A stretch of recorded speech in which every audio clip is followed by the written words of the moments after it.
Hello everyone, welcome back to my channel. This is Mayank Singh. तो finally ये video आ चुकी है, जिस वीडियो का आप लोग काफ़ी टाइम से वेट कर रहे थे। मेरा एक पर्सनल स्ट्रैटेजी है जिसको मैं काफ़ी टाइम से यूज़ करते हुए आ रहा हूँ और ये काफ़ी अच्छा प्रॉफिटेबल स्ट्रैटेजी है। तो इस स्ट्रैटेजी के बारे में A to Z पॉइंट पे बात करूँगा। किस तरह से आपको ट्रेड करना है, किस तरह से आपको स्टॉप लॉस लगाना है, किस तरह से आपको कौन सा स्ट्राइक प्राइस सेलेक्ट करना है, कितना रिस्क मैनेजमेंट होना चाहिए। और इस स्ट्रैटेजी का एक्यूरेसी अप्रॉक्स 80% है, लेकिन आप अगर इसको अच्छे से यूज़ करते हो, सही तरीके से यूज़ करते हो, तो इसको 90% एक्यूरेसी तक लेके जा सकते हो।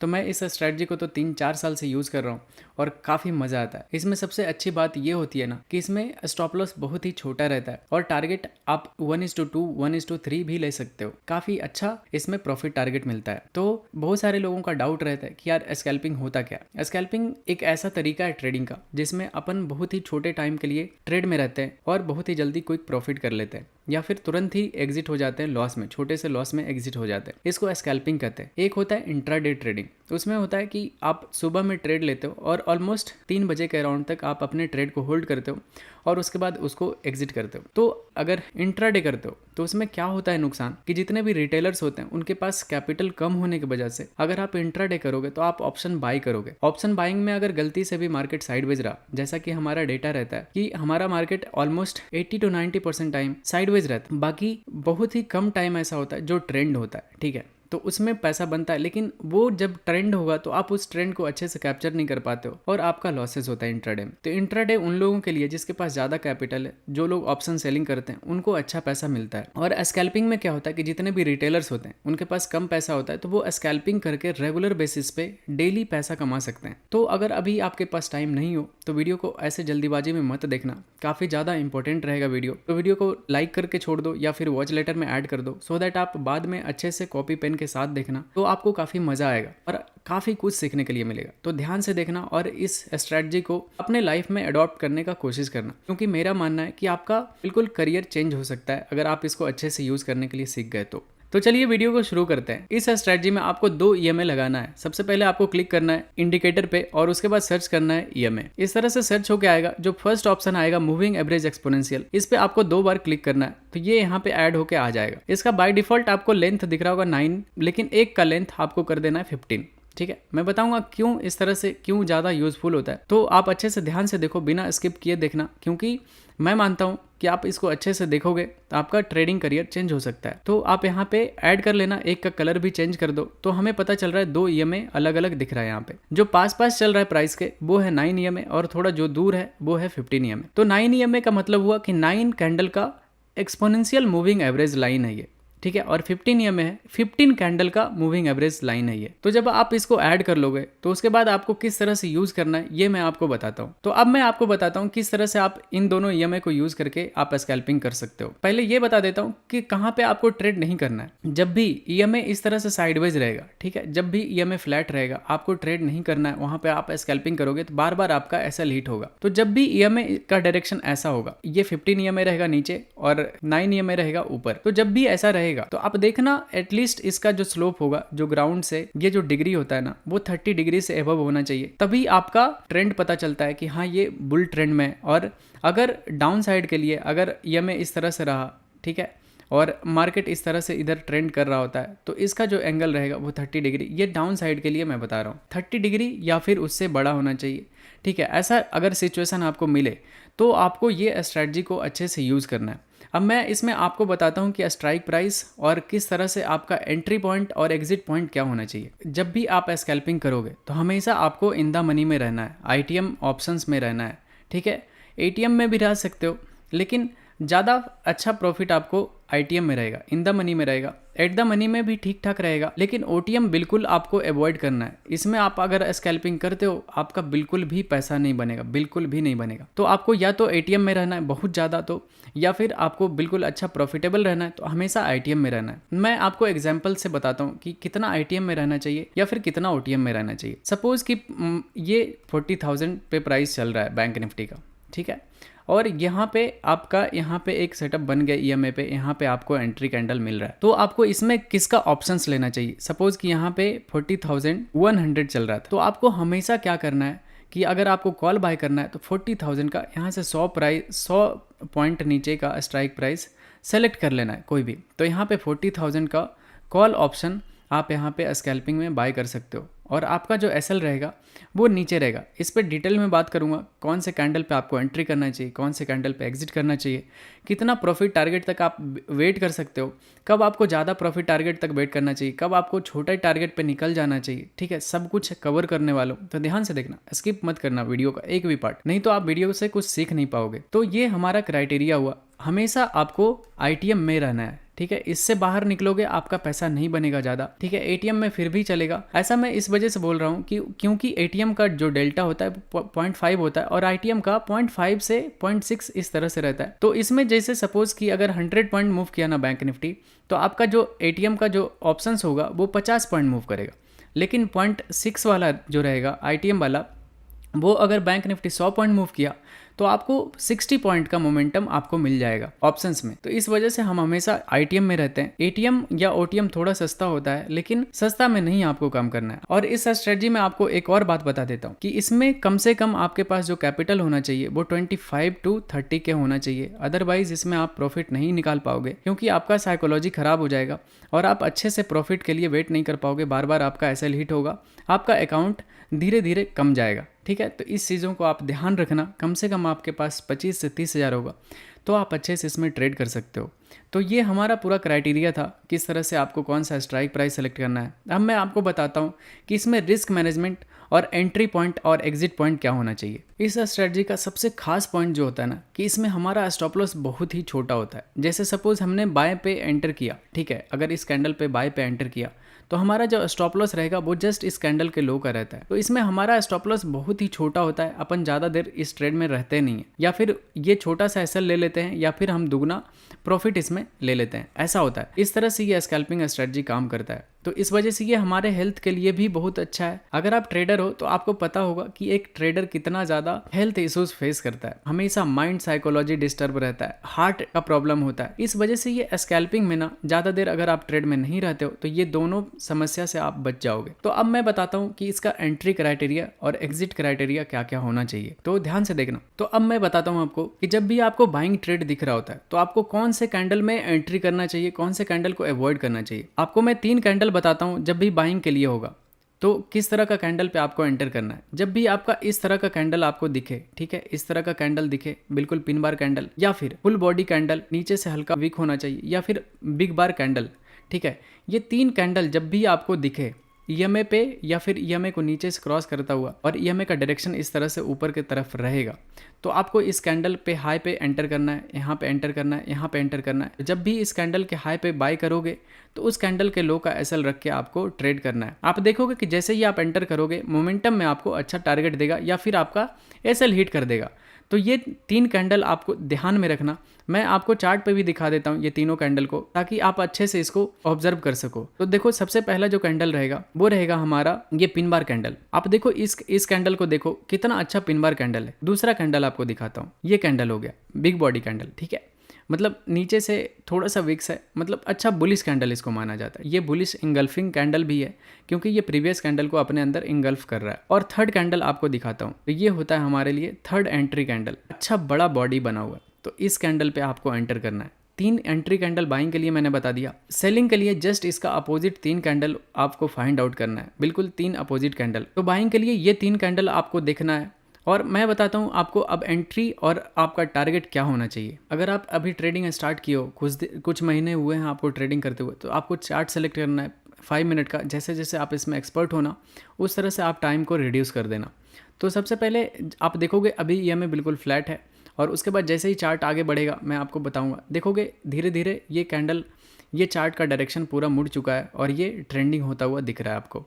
तो जैसे ही ये ट्रेंडिंग हो जाएगा आपको ये दिख रहा है कि ये 30 डिग्री से ज़्यादा यहाँ का स्लोप बना रहा है यहाँ से। अभी आपको ये स्कैल्पिंग को यूज़ करना है क्योंकि अपन ऑप्शन बायर हैं तो हमें मोमेंटम चाहिए होता है। मोमेंटम आपको तभी मिलेगा जब आपका ईएमए इस तरह का डायरेक्शन पकड़ लेगा। तो जैसे ही आपको इस तरह का बुलिश कैंडल ईएमए पे बनता हुआ दिखे टच करके, आप इस कैंडल के क्लोजिंग पे ही एंटर कर जाना। इस तरह से लॉन्ग पोजीशन यहाँ पे बना लेना, और कैंडल लो का एसएल रहेगा आपका और 1:2 का आपका टारगेट होगा।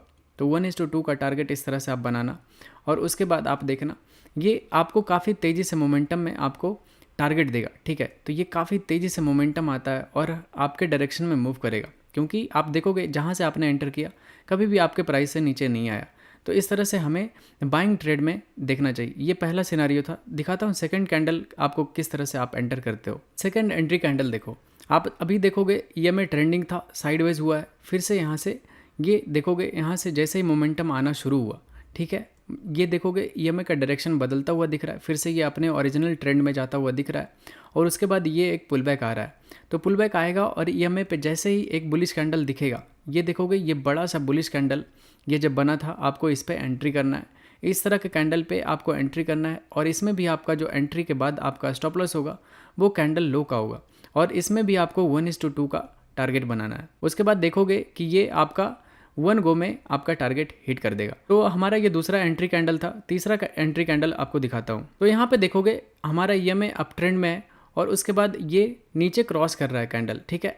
अगर यहाँ से रिजेक्शन लेगा तो और बुलिश कैंडल बनाएगा, तीसरा जो कैंडल है हमारा एंट्री कैंडल, अगर वो यहाँ पे बनता दिखेगा तो अपन उस पर एंटर कर जाएंगे। तो आप देखोगे ये नीचे क्रॉस किया, लेकिन ये कैंडल देखो नीचे से ईएमए को क्रॉस करके, दोनों ईएमए को क्रॉस करके एक अच्छा सा बुलिश कैंडल यहाँ पे क्लोज हुआ है। तो ये हमारा तीसरा एंट्री क्राइटेरिया होता है, क्योंकि हमेशा ऐसा नहीं होगा कि ईएमए को टच करके ही ऐसा कैंडल बनाएगा। अगर ईएमए को नीचे से क्रॉस करके भी इस तरह का कैंडल बनता है, आपको यहाँ पे ऐसे सिचुएशन में एंटर करना है और इसके बाद यहाँ पे एंटर करोगे, 1:2 का आपका टारगेट होगा और इस तरह से नीचे रखोगे स्टॉप लॉस, 1:2 का टारगेट रखोगे और इसमें भी आपका देखोगे 1 गो में आपका टारगेट हिट हो जाएगा। इस तरह से आपको हमेशा ट्रेड लेना है, हमेशा अपने सिस्टम पे बिलीव रखना है, तभी आप अच्छा ट्रेडर बनोगे। छोटे छोटे रिस्क लेते रहो। सबसे ज़्यादा हमारा दिक्कत ये होता है ना कि हम इंट्राडे में बहुत बड़े बड़े लॉसेज ले लेते हैं, वो रिकवर नहीं हो पाता। इस स्ट्रेटजी में सबसे प्लस पॉइंट ये होता है कि हमारा जो स्टॉप लॉस होता है वो काफ़ी छोटा होता है। वो अगर 2-3 बार हिट भी हो जाता है तो 1-2 ट्रेड में ही वो हमारा मैनेज हो जाता है। तो इस स्ट्रेटजी का सबसे अच्छा प्लस पॉइंट है। तो इस स्ट्रेटजी को आप बिल्कुल अच्छे से भरोसे के साथ यूज़ कर सकते हो और सेलिंग के लिए जस्ट इसके अपोजिट कर देना। जैसा भी हमने यहाँ पे बताया था, वो सेलिंग का भी 1-2 ट्रेड आपको करके दिखा देता हूँ, सो दैट आप अच्छे से इसको रिलेट कर पाओगे, आपको कहाँ पे एंटर करना चाहिए, कहाँ पे एग्जिट करना चाहिए। और उसके बाद मैं आपको सबसे ज़्यादा इंपॉर्टेंट बात बताऊंगा, जो कि इस ट्रेडिंग स्ट्रेटजी में जो सबसे ज़्यादा मेन इंपॉर्टेंट होगा वो वही पॉइंट होगा। तो उसको आप अच्छे से देखना। तो सबसे पहले मैं आपको सेलिंग का 3 पॉइंट दिखा देता हूँ, कहाँ कहाँ आपको सेलिंग करनी है। सेलिंग में आपको दिखेगा ईएमए नीचे की तरफ डायरेक्शन रहेगा और ये प्लेन से इसका 30 डिग्री रहेगा, तभी आप मानना कि ये सेलिंग ट्रेड में। देखोगे यहाँ पे भी एंट्री मिला था। मैं आपको आगे दिखाता हूँ किस तरह से आपका एंट्री यहाँ पे मिलेगा। काफ़ी अच्छा मार्केट हमें बेयरिश दिख रहा है, तो हमें कैसे एंट्री इसमें फाइंड आउट करना है। जैसे ही देखोगे यहाँ पे ये कैंडल ऊपर से क्रॉस किया है, ऊपर हमारा ओवरऑल ट्रेंड डाउन ट्रेंड है और ये थोड़ा देर साइडवेज रह के ईएमए बुलिश कैंडल बनाया था, लेकिन ये पूरा रिजेक्शन लेके नीचे चला आया और हमारे ईएमए को डाउन मोमेंटम दे दिया, ठीक है। उसके बाद देखोगे ईएमए का डायरेक्शन यहाँ पे चेंज हो चुका और यहाँ पे ईएमए का जो स्लोप है वो 30 डिग्री से ज़्यादा हो गया। जैसे ये कैंडल बना था, ये काफ़ी अच्छा बेरिश कैंडल होता है, आपको इस कैंडल पे एंट्री करना था शॉर्ट सेल और इसके ऊपर का आपका एसएल होगा इस कैंडल का और इसमें 1:2 का आपको टारगेट बनेगा, ठीक है। 1:2 का टारगेट बना के आप इस ट्रेड में एंटर होगे। आप देखोगे कि हमारा 1 गो में हमारा टारगेट हिट हो जाएगा इसमें। तो इस तरह से आपको ट्रेड में एंटर करना है। और जो दूसरा कैंडल हमारा एंट्री क्राइटेरिया होता था सेलिंग का, वो है ये कैंडल। आप देख सकते हो, अगर आपने यहाँ पे एंटर किया था तो इस कैंडल में जब आपको यहाँ पे मिल रहा था तो आप यहाँ पे भी एग्जिट कर सकते थे, डोंट वरी।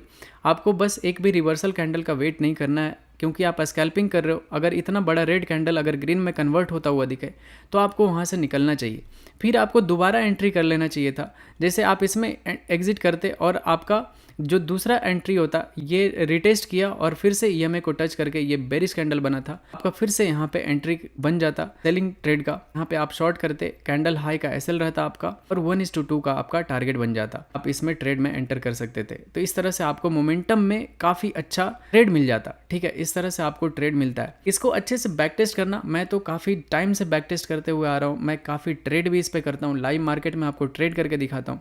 ये स्ट्रेटजी काफ़ी ज़्यादा काम करती है। आप इसको अगर अच्छे से यूज़ करोगे तो 90% एक्यूरेसी तक भी लेके जा सकते हो, क्योंकि अपन इस स्ट्रेटजी को ट्रेंड में ट्रेड करते हैं, ठीक है। कभी भी साइडवेज मार्केट में इस स्ट्रेटजी को यूज़ नहीं करते हैं।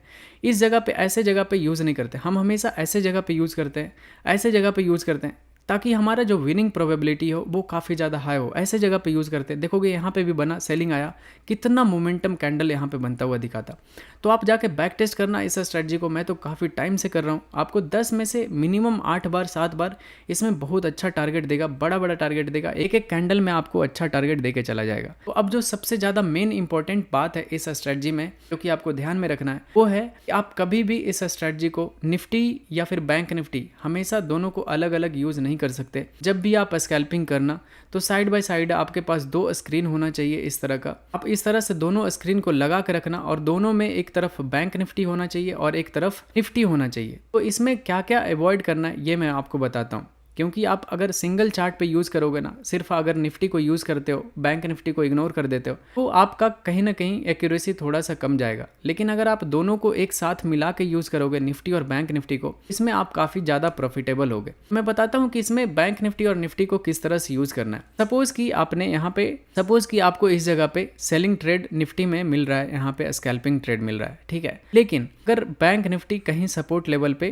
ट्रेड करता हुआ दिखेगा इधर इस जगह से, तो आपका ये सेलिंग ट्रेड नहीं चलेगा। क्योंकि अगर ऐसा होगा कि लेवल्स हमेशा ज़्यादा काम करते हैं, ना कि ब्रेकआउट ब्रेकडाउन। क्योंकि अगर बैंक निफ्टी अगर सपोर्ट पे ट्रेड करता हुआ रहेगा, कभी भी यहाँ से एक अपसाइड का मोमेंटम दिखा देगा, तो ये जो निफ्टी होगा ये इतना तेज़ी से फॉल करेगा नहीं।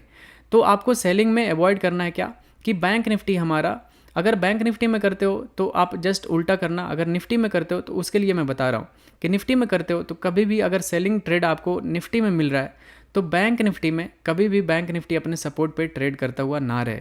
हमेशा सपोर्ट पे से ऊपर रहेगा या अपने रेजिस्टेंस से फॉल करता हुआ दिखेगा। उस जगह पे आपका जो विनिंग प्रोबेबिलिटी होगा वो मोर देन 90% होगा। ये मेरा पर्सनल एक्सपीरियंस है। मैं लाइव मार्केट में बहुत बार, कई बार करके दिखाया हूँ, तो आप भी इसको अच्छे से करके देखना, आपको बहुत ही ज़्यादा काम आएगा। अगर आप बाइंग का ट्रेड, सपोज़ कि स्कैल्पिंग में आपको बाइंग का यहाँ पे कैंडल मिल गया, आप यहाँ पे बाइंग कर रहे हो कैंडल लो का एसएल रख के, लेकिन अगर वहीं पे बैंक निफ्टी अपने रेजिस्टेंस पॉइंट से रेजिस्टेंस लेता हुआ दिखेगा, ठीक है, तो आप दोनों कंट्राडिक्ट हो रहा है कि इसमें निफ्टी में बाइंग आ रहा है और बैंक निफ्टी में सेलिंग आ रहा है। आप ऐसे जगह पे कभी भी ट्रेड मत करना, क्योंकि यहाँ पे आपका विनिंग प्रोबेबिलिटी बहुत ही मतलब लेस देन 40 to 30% आ जाएगा, ठीक है, मतलब इतना ज़्यादा विनिंग प्रोबेबिलिटी आ जाएगा। तो ऐसे में आपको काम नहीं करना है। आपको जब भी देखना है कि अगर बाइंग ट्रेड मिल रहा है हमें, तो बैंक निफ्टी भी अपने सपोर्ट लेवल से बाइंग आता हुआ दिखना चाहिए बैंक निफ्टी में, तभी आप ज़्यादा प्रॉफिटेबल होगे और आपका साइकोलॉजी ज़्यादा अच्छा होगा और आपका जो टारगेट हिट होगा वो ज़्यादा टाइम हिट होगा और स्टॉप लॉसेस कम हिट होंगे, ठीक है। तो ये हमारा बेसिक कुछ क्राइटेरिया था जिसको आप अच्छे से फॉलो कर सकते हो। तो आप अच्छे से जाओ, बैक टेस्ट करो इस स्ट्रेटजी का, आप बहुत अच्छे से इसको इम्प्लीमेंट करना अपने लाइफ में। अगर कुछ भी डाउट है इस स्ट्रेटजी से रिलेटेड, तो आप कमेंट करके पूछो, मैं आपको अच्छे से जवाब दूंगा, ठीक है। अगर कुछ रह गया तो मैं लाइव मार्केट में फिर दोबारा एक्सप्लेन कर दूंगा, अगर कुछ भी पॉइंट मेरे से मिस हुआ तो। सबसे ज़्यादा इंपॉर्टेंट था कि बैंक निफ्टी और निफ्टी को दोनों एक साथ यूज़ करना है, सो दैट हमारा एक भी गलत ट्रेड में एंट्री ना बने, ठीक है। तो यही था हमारा स्ट्रेटजी। आप अच्छे से इसको यूज़ करना, स्कैल्पिंग करना। आप रिटेलर्स हो तो आप इसमें स्कैल्पिंग करके आप कैपिटल को काफ़ी अच्छे से ग्रो कर सकते हो और आप अच्छा पैसा बना सकते हो इसमें। तो चलिए वीडियो को रैप अप करते हैं। अगर वीडियो इन्फॉर्मेटिव लगा तो वीडियो को प्लीज़ लाइक करना। जो भी लॉसेस कर रहे हैं आपके दोस्त, ठीक है, उनके पास शेयर करो वीडियो को, उनको बोलो देखने के लिए। अच्छे से अगर वो देखेंगे और अपने अंदर अडॉप्ट कर लिए तो वो काफ़ी अच्छा प्रॉफिटेबल हो जाएंगे, ठीक है, ये मेरा गारंटी है। आप अच्छे से देखो वीडियो को और लाइक कर दो, शेयर कर दो, और अगर अभी तक आपने सब्सक्राइब नहीं किया तो सब्सक्राइब कर दो जल्दी से चैनल को। लो bye, thank you, thanks for watching guys.